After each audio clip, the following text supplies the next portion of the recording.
Hello everyone. मैं आपको इस लेक्चर के थ्रू जो कंप्यूटर की आने वाली वैकेंसियाँ हैं, जैसे कि एचटेट है या DSSB का एग्ज़ाम होता है, या राजस्थान के अंदर जो कंप्यूटर इंस्ट्रक्टर की वैकेंसीज़ हैं, या आपकी हरियाणा में जो वैकेंसीज़ निकली हैं, उसको ध्यान में रखते हुए ये वीडियो बना रही हूँ। तो मैं आपको बेसिक ऑफ कंप्यूटर जनरेशन से स्टार्ट कर रही हूँ। तो starting with the first generation of computers, सबसे पहले अगर हम बात करें तो इसका जो साल है वो 1946 से लेके 59 तक जितने भी कंप्यूटर्स जनरेट हुए हैं वो अपने फर्स्ट जनरेशन में आते हैं। तो अब फीचर्स की बात करते हैं। तो एज अ कंप्यूटर की मेमोरी हम वैक्यूम ट्यूब्स मेमोरी के लिए यूज़ करते थे।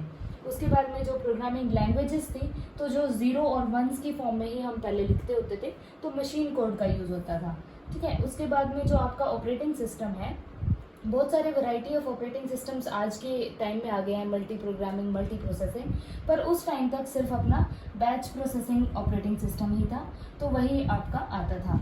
उसके बाद में जो इनपुट आउटपुट है हमारा अपना डेटा स्टोरेज के लिए, हम पंच्ड कार्ड यूज़ करते थे या मैग्नेटिक टेप का यूज़ करते थे। उसके बाद में डिसएडवांटेज की बात करें तो पहले क्योंकि हमारे जो कंप्यूटर सिस्टम थे वो बहुत बड़े, बहुत ह्यूज साइज के होते थे, तो उनका कॉस्ट भी ज़्यादा होता था, प्लस वो बहुत अनरिलायबल होते थे कि कभी भी वो शट डाउन हो सकते हैं। उसके बाद में आपका जो ह्यूज साइज था, तो इसलिए हम उसको एक जगह से दूसरी जगह लेके भी नहीं जा सकते, इसलिए वो नॉन पोर्टेबल होते थे।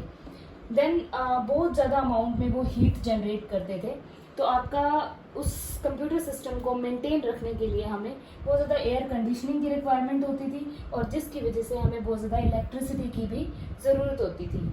तो ये उसकी डिसएडवांटेजेस थी। इसी वजह से हमें नेक्स्ट जनरेशन पे शिफ्ट करना पड़ा। नेक्स्ट जनरेशन इज कि नेक्स्ट आने वाले ईयर्स में जो टेक्नोलॉजी में इम्प्रूवमेंट हुई थी वो शो करने के लिए हम नेक्स्ट जनरेशन उसको बोल देते हैं। तो इसके जो एग्जांपल्स थे मेनली ENIAC, EDVAC, UNIVAC, ये 3 हम कंसीडर करते हैं। तो जो एग्ज़ाम्स में पूछा जाता है तो यूजुअली हमसे इनकी फुल फॉर्म्स पूछ ली जाती है। जो आपके टेट एग्जाम्स होते हैं उनमें आपकी ये फुल फॉर्म्स पूछ ली जाती है। तो ENIAC की फुल फॉर्म है electronic numerical integrator and computers.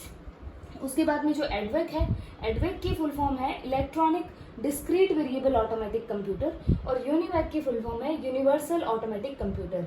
ये क्वेश्चन पिछले DSSB के एग्जाम में पूछा गया है।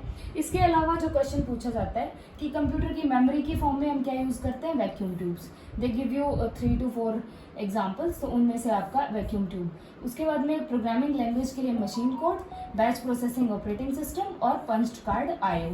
मेनली ये 4 क्वेश्चंस इस जनरेशन में से बनते हैं। नेक्स्ट हम करते हैं सेकंड जनरेशन। सेकंड जनरेशन 1959 से लेके 65 के बीच में, 59 से 65 के बीच में जितने भी साल के कंप्यूटर्स बने थे वो सेकंड जनरेशन में आते हैं। तो अगर हम इसके फीचर्स की बात करें तो ये थोड़ा सा छोटा और थोड़ा सा रिलायबल था फर्स्ट जनरेशन के कंपैरेटिवली। इसके अंदर हमने प्राइमरी मेमोरी और सेकेंडरी मेमोरी एलिमेंट यूज़ किए थे। तो प्राइमरी मेमोरी क्या होती है, जिसमें हम जो अपने कंप्यूटर की बेसिक टास्क परफॉर्म करते हुए जब हम मेन मेमोरी के अंदर डेटा लेके आते हैं उसको हम प्राइमरी मेमोरी बोलते हैं। ये स्टेबल नहीं रहता, ये हमेशा नहीं रहता ये डेटा। और जो सेकेंडरी मेमोरी है उसके अंदर जो डेटा है वो परमानेंट रहता है। तो जो आज के टाइम में हम हार्ड डिस्क वगैरह है उनमें हम सेकेंडरी मेमोरी का डेटा स्टोर कराते हैं। तो this is permanent data and this goes off. जब आपका सिस्टम चला जाता है तो ये खत्म हो जाता है। उसके बाद में मैग्नेटिक कोर इसका एग्जांपल है, जो हम सेकेंड जनरेशन में यूज़ कर रहे थे प्राइमरी मेमोरी में, और सेकेंडरी मेमोरी में मैग्नेटिक टेप और डिस्क यूज़ कर रहे थे। तो क्वेश्चन यूजुअली ये पूछ लिया जाता है कि मैग्नेटिक डिस्क किस जनरेशन में आई थी, तो दैट वाज सेकेंड जनरेशन। ठीक है। इसके अलावा ट्रांजिस्टर्स हम सेकेंड जनरेशन में लेके आए थे। ट्रांजिस्टर्स थोड़े से छोटे, थोड़े फास्ट और कम पावर कंज्यूम करने वाले थे। तो क्वेश्चन ये बनता है कि ट्रांजिस्टर्स किस जनरेशन में आए थे। यूजुअली ईयर का बहुत कम क्वेश्चन पूछा जाता है क्योंकि ये ईयर्स वेरी कर जाते हैं, कहीं पे कुछ लिखा होता है, कहीं कुछ लिखा होता है। अगर हम बात करें लैंग्वेज की, तो सेकेंड जनरेशन मशीन लैंग्वेज को भी सपोर्ट कर रहा था और असेंबली लैंग्वेज को भी सपोर्ट कर रहा था। असेंबली लैंग्वेज तो उसके अंदर हमारे पास कोबोल और फोर्ट्रान लैंग्वेज आती है असेंबली लैंग्वेज में। ये 2 ही एग्जाम्पल लिखे हैं मैंने। तो यूजुअली क्वेश्चन पूछ लिया जाता है कि कोबोल की फुल फॉर्म क्या है या फोर्ट्रान की फुल फॉर्म क्या है। तो कोबोल की फुल फॉर्म है common business oriented language, Fortran की फुल फॉर्म है फॉर्मूला ट्रांसलेशन। अगर हम डिसएडवांटेज की बात करें सेकंड जनरेशन की, तो अभी भी ये उतना ही कॉस्टली था क्योंकि मेजर चीज़ें नहीं हटाई गई थी। मैग्नेटिक टेप का अभी भी यूज़ हो रहा था, जो बहुत सारी ट्रांजिस्टर्स हैं वो भी इतना स्पेस लेने वाले होते थे और एसी की रिक्वायरमेंट होती थी इसके अंदर। तो अभी भी इसमें बहुत ज़्यादा इंप्रूवमेंट नहीं की थी, इसलिए हमने नेक्स्ट जनरेशन में शिफ्ट करना पड़ा। इसके example IBM 1620 CDC, UNIVAC 1108। Usually ये क्वेश्चन नहीं पूछा जाता है, ये बस एग्जांपल के लिए मैंने लिख दिया है। अपनी थर्ड जनरेशन करते हैं हम। तो ईयर 1965 से लेके 71 के बीच में जो सिस्टम्स बन रहे थे वो थर्ड जनरेशन में आ रहे थे। तो इसमें एक मेजर चेंज हुआ था, वो था अपना इंटीग्रेटेड सर्किट्स, IC का यूज़। IC बहुत स्मॉल यूनिट होती है, तो जिसकी जो अपना प्रोसेसिंग करने के लिए यूज़ होती है। तो ये सिलिकॉन से बनी होती है और जैक किल्बी ने IC बनाई थी। तो ये क्वेश्चन आ जाते हैं, इसलिए मैंने ये हाईलाइट किए हैं। इसके अलावा थर्ड जनरेशन ज़्यादा रिलायबल थी, पोर्टेबल थी, फास्टर थी, मतलब 100 नैनो सेकेंड में ये काम कर देती थी अपना। हाउएवर जो पिछली थी वो माइक्रो सेकेंड्स और पिको सेकेंड्स में काम कर रही थी। तो इसके अलावा कम हीट और मेंटेनेंस चाहिए थी इसको, और हाई लेवल लैंग्वेज को सपोर्ट करती थी। हाई लेवल लैंग्वेज में अपनी pascal, ALGOL, COBOL, basics, Fortran, ये भी हाई लेवल में ही आते हैं। सेकेंड जनरेशन भी हाई लेवल को सपोर्ट करने लग गई थी। इसके अलावा जो ऑपरेटिंग सिस्टम है वो real time operating system use होता था। अपनी सेकेंड जनरेशन में मैंने आपको बताना भूल गई थी, सेकेंड जनरेशन में multitasking and multi programming operating system आ गया था। यहाँ पे हम रियल टाइम में शिफ्ट कर गए थे। रियल टाइम ऑपरेटिंग सिस्टम क्या होता है, जैसे कि अपना मिसाइल लॉन्च करने के लिए या फिर अपने बैंकिंग सिस्टम में हम जिसके अंदर टाइम का वेट नहीं कर सकते काम को होने के लिए, वो रियल टाइम ऑपरेटिंग सिस्टम होते हैं। ये दो तरह के होते हैं, एक हार्ड और एक सॉफ्ट। हार्ड वो होता है जैसे कि मिसाइल, उसमें हम 1 सेकेंड का भी अगर हम वेट करवा देते हैं तो आपकी मिसाइल शायद लॉन्च ना हो या कुछ प्रॉब्लम आ सकती है। और सॉफ्ट में अपने बैंकिंग सिस्टम वाले आते हैं कि 1-2 सेकेंड की डिले चलेगी। तो जिनमें डिले नहीं चलती काम होने में, वो अपने रियल टाइम ऑपरेटिंग सिस्टम होते हैं। इसके अलावा थर्ड जनरेशन की एप्लीकेशन क्या है कि इसमें डेटाबेस मैनेजमेंट सिस्टम आ गया था। अपने डेटा को कैसे मैनेज करना है, या हमारा डेटा है उसको कैसे निकाल के लेके आना है, कहाँ स्टोर करना है, अलग से डेटाबेस मैनेज करने के लिए एक एप्लीकेशन आ गई थी। दूसरा, इसकी मेजर ज़्यादा कुछ डिसएडवांटेजेस है नहीं, कॉस्टली ये फिर भी था आज के ज़माने की कंप्यूटर्स के सिस्टम में कि कंपैरेटिवली थर्ड जनरेशन अभी भी कॉस्टली था, और इसके लिए भी एसी की रिक्वायरमेंट पड़ती थी।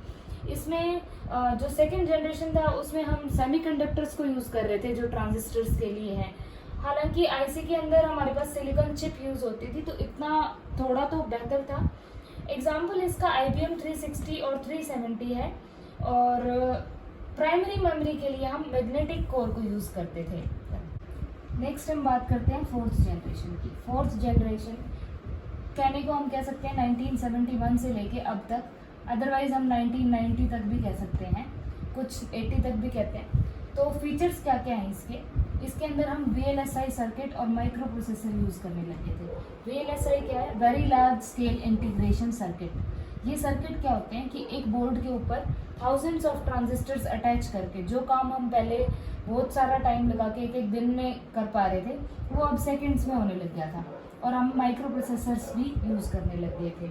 बहुत चीप हो गए थे चीज़ें, और पोर्टेबल भी था क्योंकि बहुत शॉर्ट हो गया था। क्योंकि जैसे आज के ज़माने में जो हम पर्सनल कंप्यूटर यूज़ करते हैं वो फोर्थ जनरेशन का ही पार्ट है, तो वो हम एक जगह से दूसरी जगह ले जा सकते हैं, तो वो पोर्टेबल हो गया था। सेमीकंडक्टर मेमोरी और विंचेस्टर डिस्क का यूज़ होने लग गया था मेमोरी स्टोरेज के लिए। उसके बाद में जो आपका ऑपरेटिंग सिस्टम है, तो टाइम शेयरिंग, जिसमें सेम टाइम पे 2 टास्क कर रहे हैं हम, और मल्टी प्रोग्रामिंग और मल्टीटास्किंग इसी का पार्ट होता है। तो टाइम को शेयर करके टास्क को परफॉर्म करने लगे थे। GUI इंटरफेस आ गया था, ग्राफिकल यूज़र इंटरफेस, जिसमें हम जैसे आज हम क्लिक करके अपनी फाइल ओपन कर सकते हैं। तो पहले हमारा डॉस होता था, अपना MS-DOS होता था, उसमें हम कमांड टाइप करते थे और कमांड टाइप करके अपनी फाइल खुलती थी। तो हर काम करने के लिए कमांड्स का यूज़ होता था। आज हम ग्राफिक्स का यूज़ करके अपना डेटा कर सकते हैं, निकाल सकते हैं। तो जो आपकी MS विंडोज़ हैं वो सब इसी के अंदर आती हैं, ठीक है। अच्छा, इसके अलावा डिस्ट्रीब्यूटेड ऑपरेटिंग सिस्टम आ गया था, क्योंकि इंटरनेट का ज़माना था। तो इंटरनेट आ गया था तो अपना डेटा जो है हम कहीं और भी स्टोर करा सकते थे, सर्वर्स आ गए थे। हाई लेवल लैंग्वेजेस थी यूज़ होने लगी थी 1980 में, अपनी सी बनाई गई थी, तो C++, ये सब इसी 4th जनरेशन का पार्ट है। 4th जनरेशन में हाई लेवल लैंग्वेज थी ये।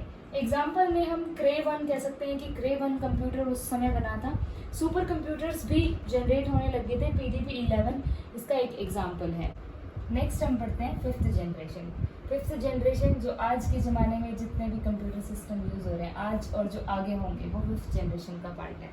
5th जनरेशन में मेजर चेंज था ultra large scale integration circuit. Ultra large scale integration circuit में क्या होता है कि इलेक्ट्रॉनिक कंपोनेंट्स जो हम हज़ारों में एक सर्किट के ऊपर अटैच कर रहे थे, अब हम मिलियंस में अटैच कर रहे हैं। तो आप इमेजिन कर सकते हो कि स्पीड कितनी ज़्यादा बढ़ गई होगी। ठीक है, तो आज के टाइम में हम नैनो सेकेंड्स में अपना काम हो जाता है। आपने क्लिक किया, आप एक साथ बहुत सारे मल्टीपल काम कर पा रहे हो, आपको पता भी नहीं चलता। तो नेक्स्ट है आपका मेमोरी एलिमेंट। मेमोरी के लिए आज हम ऑप्टिकल डिस्क यूज़ करने लग गए हैं। ऑप्टिकल डिस्क, अच्छा, इसके अलावा हम parallel processing and artificial intelligence का यूज़ होने लग गए हैं। पैरेलल प्रोसेसिंग मतलब पैरेलली 2 टास्क हो रही हैं, मल्टीपल टास्क हो रही हैं, ठीक है, कंप्यूटर नेटवर्क्स का यूज़ करते हुए। आर्टिफिशियल इंटेलिजेंस में अपना robotics, game playing, natural language processing, ये सब आता है। रोबोट्स आज के टाइम में काम कर रहे हैं। नेचुरल लैंग्वेज प्रोसेसिंग क्या है कि आपने कुछ बोला, गूगल उसको टाइप करके आपको दिखा रहा है या फिर आपकी लैंग्वेज को कन्वर्ट कर रहा है, तो वो नेचुरल लैंग्वेज प्रोसेसिंग का पार्ट होता है जो आर्टिफिशियल इंटेलिजेंस के थ्रू होता है। नॉलेज इंफॉर्मेशन प्रोसेसिंग सिस्टम आ गया है। ये क्या है कि जैसे आप कोई भी कंटेंट सर्च करते हो, उसी के रिलेटेड आपको एड्स दिखाने लग गए हैं, तो जो आपने इंफॉर्मेशन डाली है उसी के रिलेटेड इंफॉर्मेशन आपके डेटाबेस एक्सेस करता है और आपको शो करता है। तो ये नॉलेज इंफॉर्मेशन प्रोसेसिंग का काम है। इसके अलावा बहुत पावरफुल सिस्टम हो गए हैं, बहुत कॉम्पैक्ट और बहुत चीप सिस्टम हो गए हैं, बहुत छोटे साइज़ में। आप सेल फोन से भी आज सारा काम कर सकते हो जो आप एक सिस्टम के थ्रू कर सकते हो। तो 5th generation ultimately the best है जो आज तक के टाइम की है। तो इसके अंदर हमारा डेस्कटॉप, लैपटॉप, नोटबुक्स एक्सेट्रा ये सभी आते हैं, 5th जनरेशन का पार्ट है ये। ओके, तो गाइज मैंने ये 5 जनरेशन आज पढ़ाई है। थैंक यू सो मच बहुत ध्यान से सुनने के लिए। आप मेरे चैनल को प्लीज़ लाइक करें, सब्सक्राइब करें। ये मेरी फर्स्ट वीडियो है, so please support. Thank you.